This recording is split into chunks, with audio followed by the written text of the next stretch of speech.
Well, my name is Diane Prince.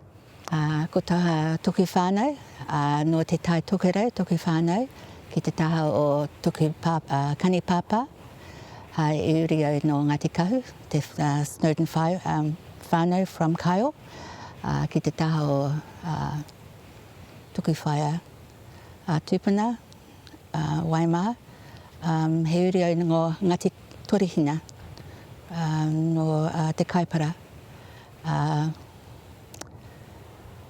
Engari, I'm here.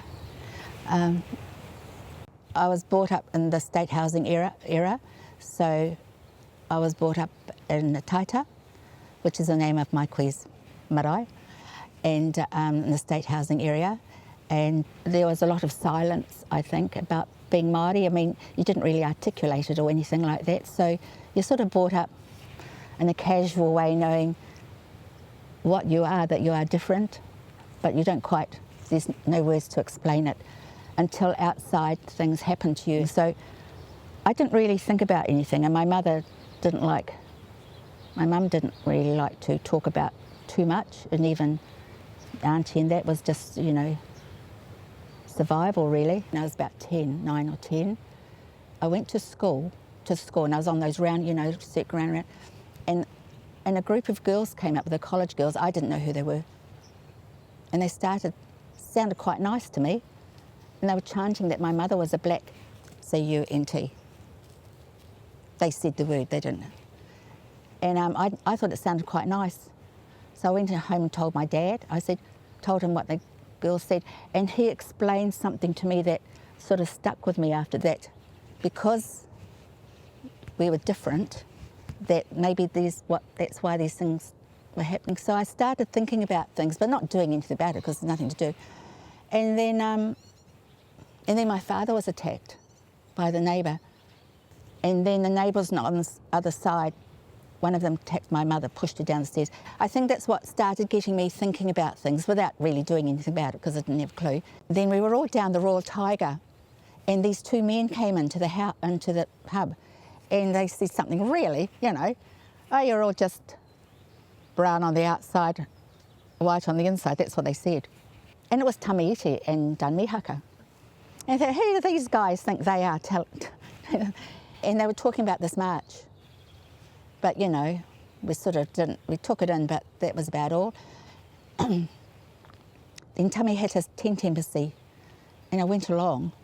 You know, it's first time sort of, you know, something was happening. And then you have Rise of Tamatoa and all these things, it was so incredible. The 70s were, I think, probably a good time to start thinking about being Māori. And then of course you had all the anti-Vietnam War marches. So you had all these things going on and making you start thinking. And then Barry Metcalf went to Mururoa, you know, the French nuclear test. So, you know, you have all this stuff coming into you, and even though you're still a sponge, you can only start thinking about these things.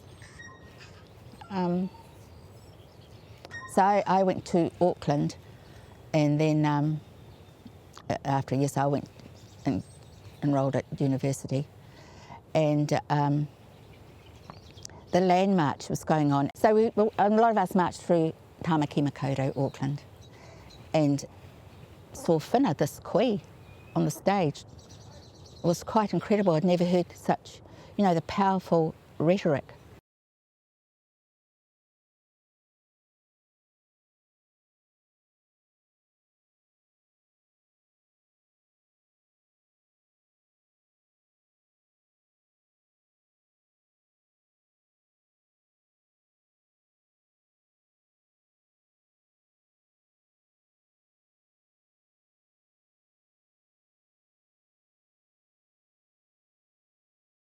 And then Takaparawhau, Bastion Point.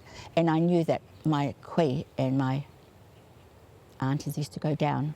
You see the connections to the family connections. So I went up there, and Uncle Eddie, Joe's father, said, "Oh, you're a fast writer." I said, yeah. He said, you can take all the minutes. Ngāti Whatua, ki Ōrākei, was left virtually landless, being in Tāmaki Makaurau, expensive, so they only had the, very little left. And they had the urupā, not much else. So the occupation Joe put together went up there. So it was the first occupation since Parihaka. It was huge. And suddenly, I think people were quite bewildered. So the eviction, when we looked out from the point to the Auckland Harbour Bridge, it was just a line of army trucks.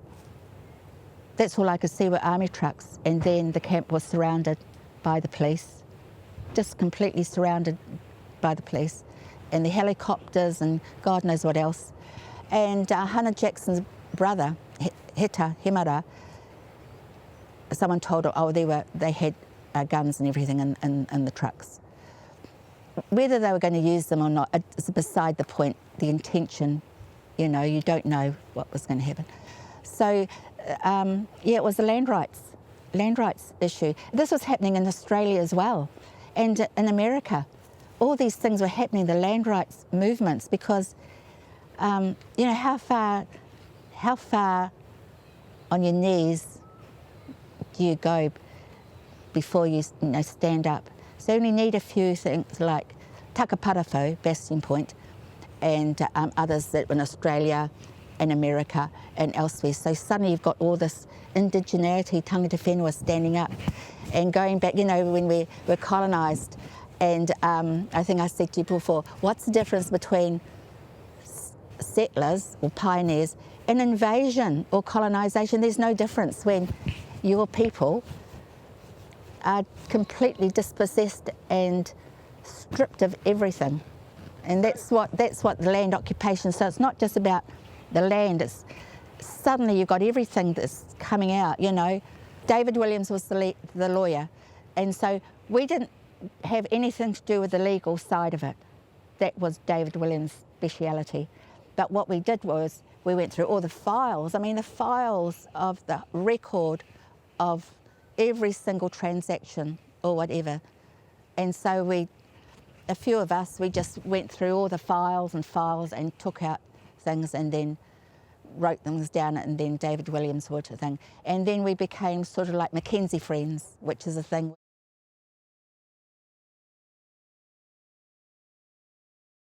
So I was with Roger Ramika because you had 4 defendants. And so you had Joe, Grant Hawke, his brother, and you had the 2 Ramika brothers as well. So we had one, so we could give questions that we remember from the files. So it wasn't a legal thing in the sense that it was the files of the history of all the transactions of how they just kept taking from Ngāti Whatua ki Ōrākei. It was a very ugly, very, very ugly, and it's what happened elsewhere too. You have to be incredibly brave to be Māori, to stand up, to make a stand. You have to be incredibly brave to withstand the assault, the mental assault on you. After Takaparafo, then I went down, came back down to be with my mum, because we were always very close. And I think it's because my mum never knew, well, she knew her mum, but when she died early, so we were sort of pretty close. And then I painted the beehive. I thought, I want to go to Waitangi, but I can't because I just couldn't. So I thought the only thing I could do by myself was to paint the beehive. And I thought, need to take the protest of Waitangi out of Waitangi as well, not just contain it there. So that's what I did. It was very minimal, didn't really. Can you explain what you wrote? I wrote, remember Bastion Point? Yeah, I just got spray cans and big letters. I think it was honour the treaty, something like that. So I just did them big spray things, and then I went down to the post office and did it. They're very minor, I felt what I'd gone through, what everyone else had gone through, it wasn't really anything special. And then I stayed there and the police came So I went to Arohata. I was deliced in front of the matron. That's what they do. They deliberately, you know, make you feel as if you're not worth anything. So you're right. She took me to the office. I went in there, and they had a bath, a tin bath, to delouse me in front of her desk.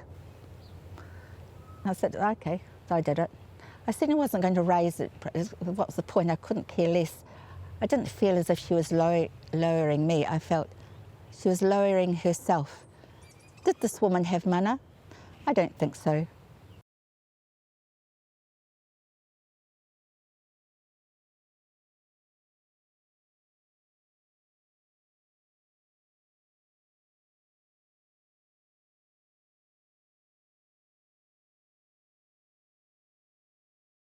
Then I had the flag on the floor and it said, please walk on me. I got my son to paint it on. And all these people were joyfully jumping and walking all over it. And then I got a phone call, something like that. And the guitar picking CEO, whatever, whoever they think they are, told me it had to be removed. So I think the police went round, I don't know, because, you know. Now, I did it there up in Auckland because on our Wātane side, we're from, you know, my koe's from there. My kani papa's from there, you know. So I didn't feel that I was, I'm very mindful in other people's areas, you know.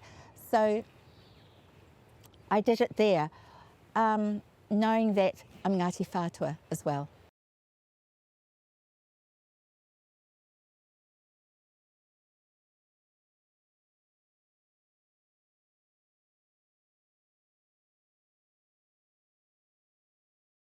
I was lucky enough to go to with Whakatoi to America, to Arizona, and I saw it was like a ceremony, and it was with a young child, and I suddenly thought, oh, we don't really have much at home here.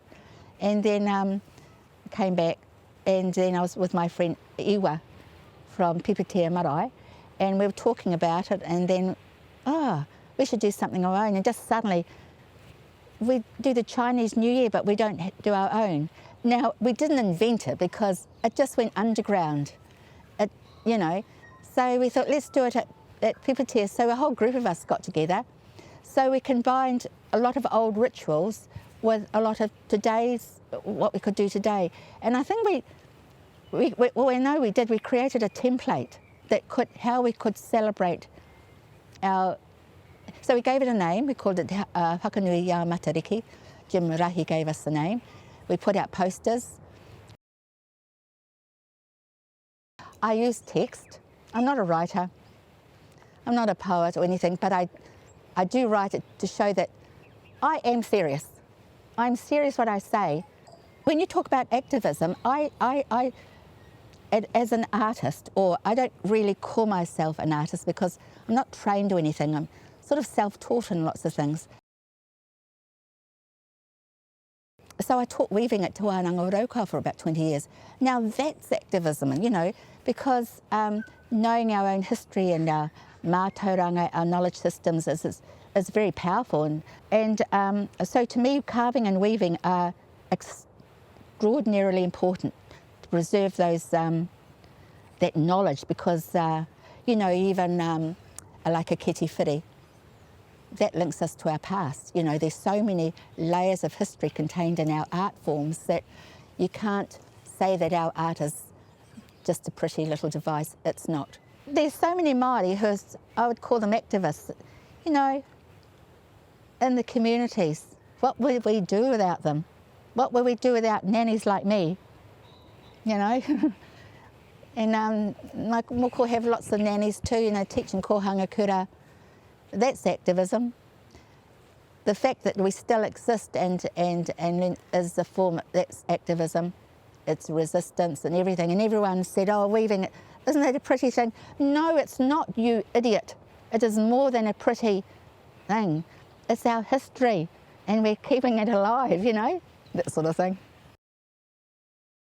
I've got a whakaputanga flag, and it says, do you know who I am? I bet most people won't. A lot of people from Purere o Ngāti Tō know. They need to know their history. And I think some people do. Some people want to. When we were on Bastion Point, this little old Pākehā lady used to come in. She used to totter up and with a chocolate cake. That's all she could do. She's all bent over. And she used to bring a chocolate cake up regularly. What a wonderful, what a lovely thing to do. That action alone, that showed the heart of that woman. And I don't forget her, you know, all those years. And my mum was taught by, we called her Nana Kit, she was Irish in a family, what we owe that family because they were so lovely to us. You know, there's a lot of lovely, fabulous people around. It's really just the systems, and if the pathway's not opened up for them, or the doors, they don't quite know what to do, you know. So if the doors are opened, you know, a lot of people want to be part of something because their heart tells them that something is wrong, you know, and has to be made right.